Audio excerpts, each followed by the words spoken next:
Así que, ¿qué tal? ¿Sí? Bueno, nosotros aquí ya partimos hace rato. Estamos en vivo, así que necesito que metan boche para que se note que estamos en vivo en nuestros estudios. ¡Aplausos! ¡La póngale! Cri, cri, Sale. cri, cri.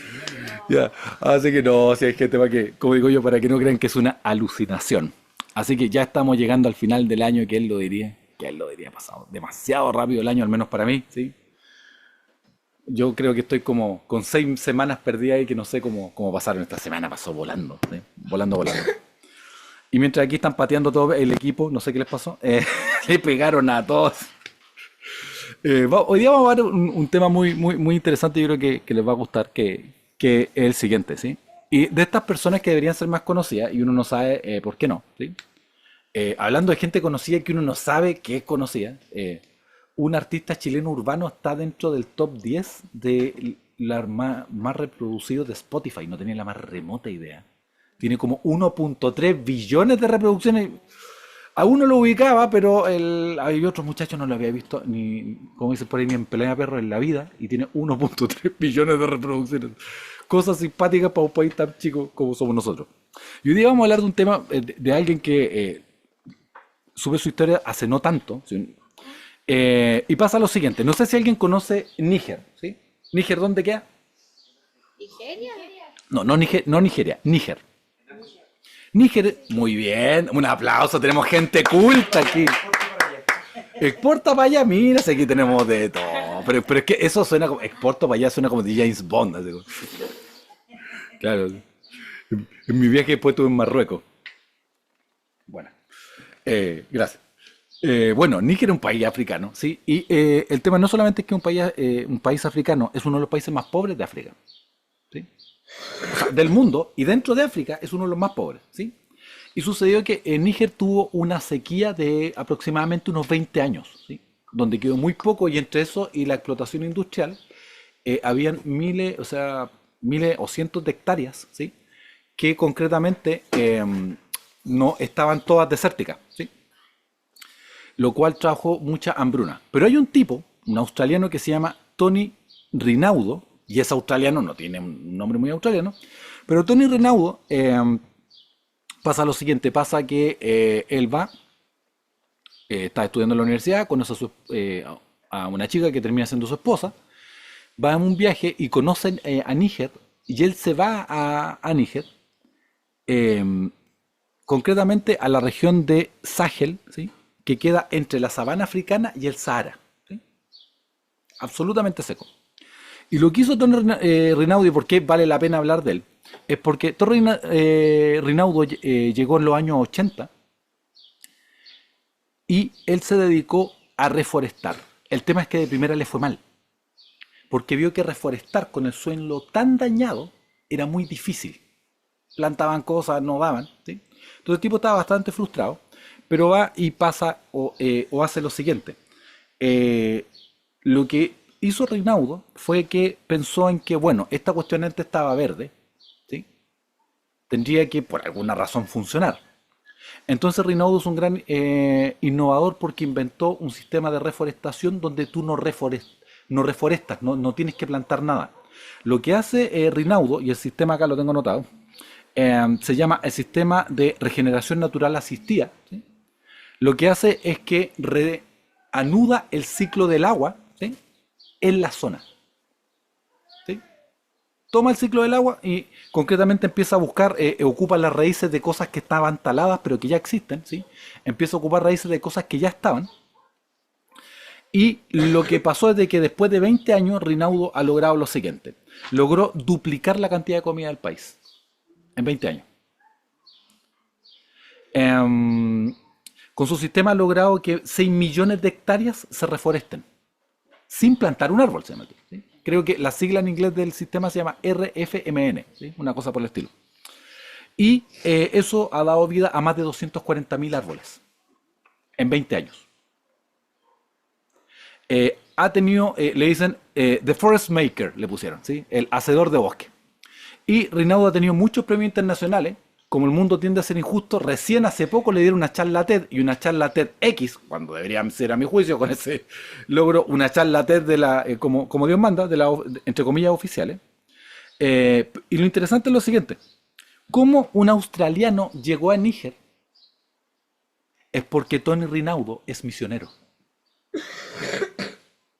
Es un misionero que fue allá, ¿sí?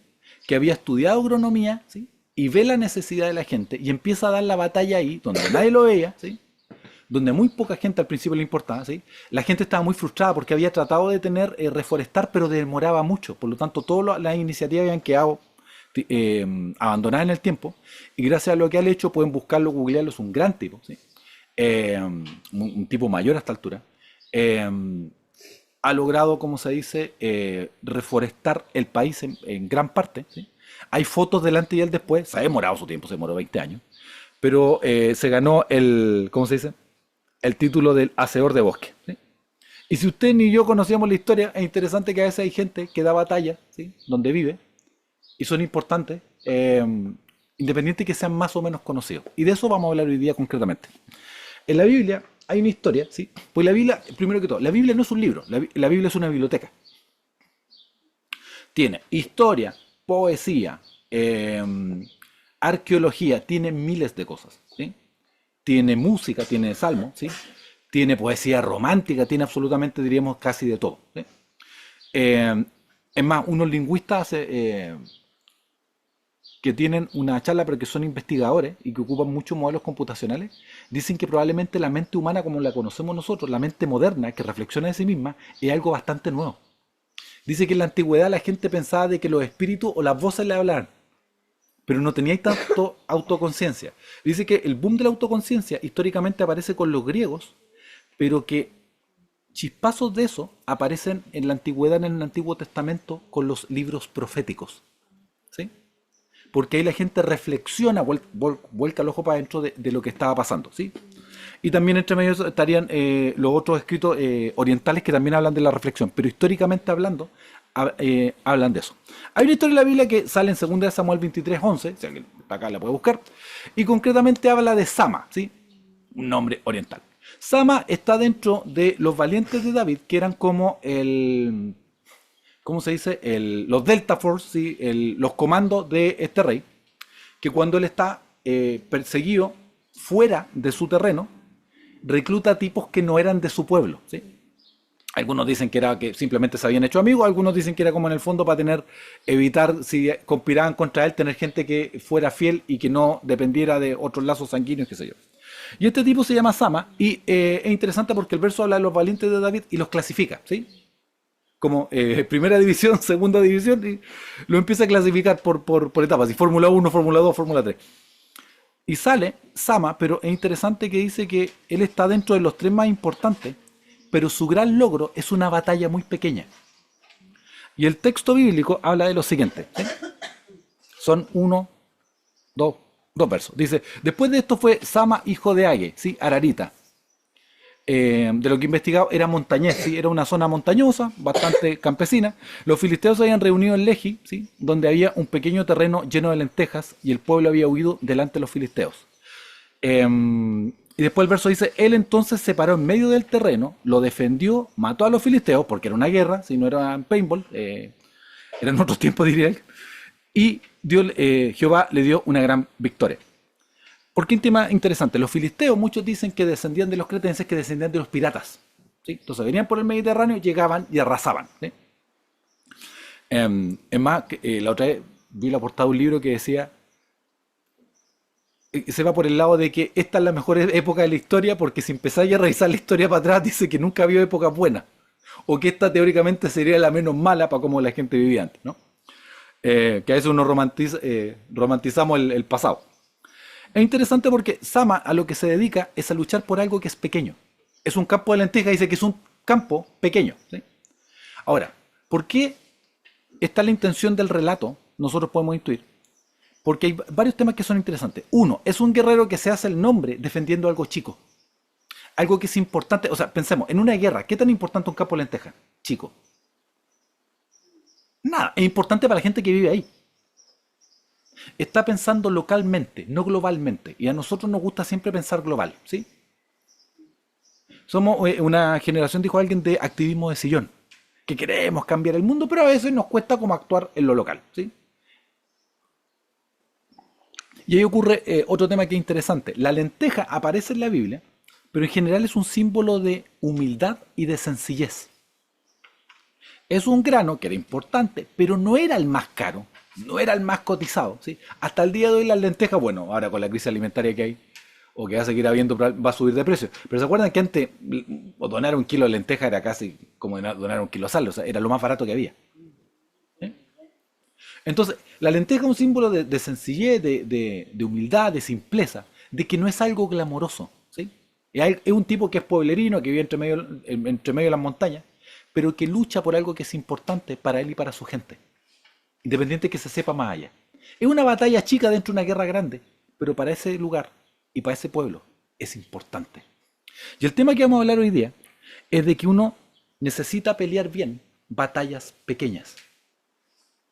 Y que a veces los grandes desarrollos, los grandes cambios, no vienen de un gran evento, sino de pelear batallas pequeñas, chiquititas, que son diarias. ¿Sí? Y este es un mundo que está obsesionado con la grandeza. ¿Sí? La gente quiere, no sé, pues, ser famoso, tener miles de seguidores, un perfume con su nombre. ¿Sí? Ahora está muy de moda, los famosos están teniendo su propia criptomoneda. ¿Sí? Está bien, pero es como ultra narciso, así como, así como mi moneda Mimi, así como el dólar Yoma, bueno, una cosa así que estaba bien de moda, incluso se ha dado para algunos desfalcos, ¿sí? Pero ¿por qué un tema interesante? Porque lo que el verso plantea y la enseñanza que da es que es importante dar batallas pequeñas. Aunque los demás no las vean, aunque los demás no den mucho bombo, pero que sea importante para ti y para la gente que está cerca tuyo. ¿Cómo podemos dar? Porque las grandes victorias se hacen de pequeñas batallas. ¿Cómo podemos tener pequeñas batallas? En lo físico, quizá salir a caminar,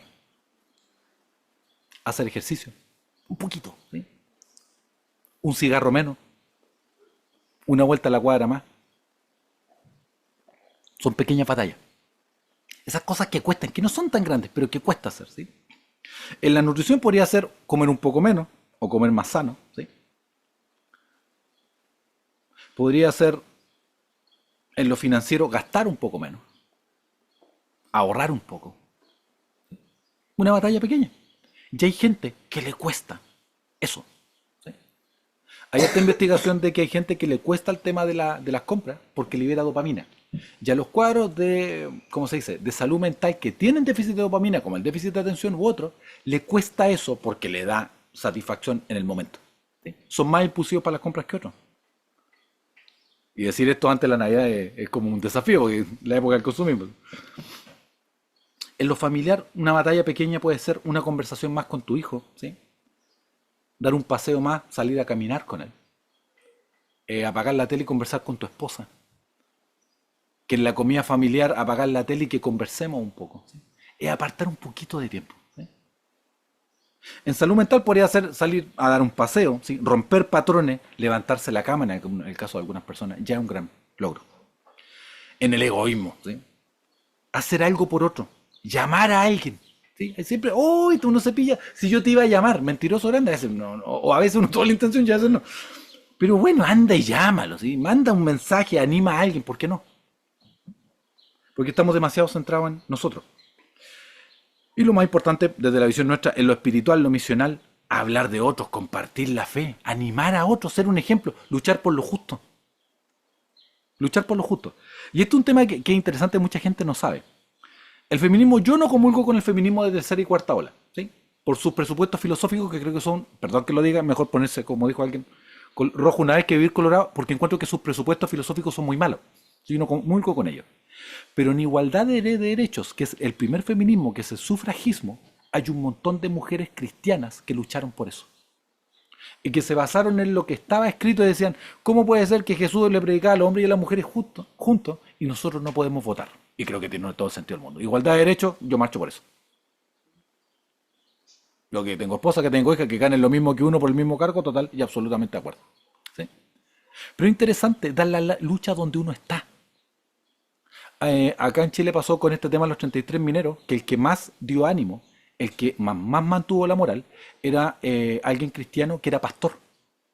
Mucha gente no sabe eso. Y los juntaba, oraban y le decía, chiquillos, vamos a salir de esto. Y eso ha pasado en la historia. Hay una película con Antonio Banderas, ¿sí? O sea, el gato con botas también estuvo involucrado. De que habla de eso, de cómo sobrevivir a una cuestión tan terrible, porque salía la otra de la estadística y que cuando eso ocurre, las tasas de sobrevivencia no son muy altas. ¿Sí? En lo misional, postear algo tu fe, animar a alguien, ¿sí? Tener un devocional, tener lectura, no tiene que ser la gran lectura, ¿sí? Que nadie me venga a decir, no, me leer todos los salmos, el libro de números, ¿sí? No, parta por algo sencillo, pero hágalo bien, ¿sí? Dar la batalla en lo diario porque vale la pena. Entonces, animarnos y pensar cuáles son batallas diarias que tenemos que dar, ¿sí? Para algunos sería levantarse un poquito más temprano, ¿sí? Para algunos sería ser un poco menos quejón, porque hay gente que es quejona, ¿sí? Hay gente que es como que disfruta bajando a los demás, ¿sí? ¿Sí? Como que su meta se levanta en la mañana, voy a deprimir a 3 personas, ¿sí? ¿Sí? Yo me acuerdo que cuando partió el tema de la pandemia, esto ya es pelambre griega, pero donde yo trabajaba hay una señora, ¿sí?, que trabajaba con nosotros y era bastante negativa, ¿sí? Entonces parte el tema de la pandemia, es todo con mascarilla, distanciamiento social, y un día ella se acerca así, con el ojo desorbitado y dice, pero todos vamos a morir. No hay esperanza. Entonces yo dije, Dios mío. Y ahí uno, pensé, bueno, había un par de psicólogos, pero absolutamente desmoralizado, ¿me entiendes? Entonces, ahí, en la medida de lo posible, ahí uno tiene que dar esperanza, ser apoyo. La gente a veces quiere hacer grandes cosas, pero donde está no hace lo que puede. Y no recuerdo qué autor dijo que hay que pensar globalmente, pero hay que actuar localmente. Con lo que tenemos, con lo que está, hay que hacerlo, ¿sí? Hay gente que no tiene así un gran, ¿cómo se dice?, escenario, pero tiene sus hijos, tiene una familia. Y ahí hay que hacerlo y hay que hacerlo bien. Así que, querido, animarlos a que lean la historia, a que lean el verso. Después lo vamos a ir conversando aquí con los que están en vivo y vía web. Pero es importante, si quieres salir adelante, si estás luchando con algo, si estás bajoneado, si tienes un tema, incluso salud mental, salud física, temas relacionales, ¿sí? Hay gente que es explosiva, que tiene problemas para relacionarse con los demás, ¿sí? Es importante dar una batalla pequeña todos los días. Y un día, quizá como en el caso de Rinaudo, a la vuelta a la vida, donde estaba todo seco, nos pillemos con un bosque. Queridos, eso ha sido todo por hoy. Este ha sido otro capítulo de Guía para la Vida. Que Dios los bendiga y será hasta la próxima. Pero con un aplauso a la gente que tenemos en vivo. Tomando agüita o ya se siente el calor. Hasta la próxima.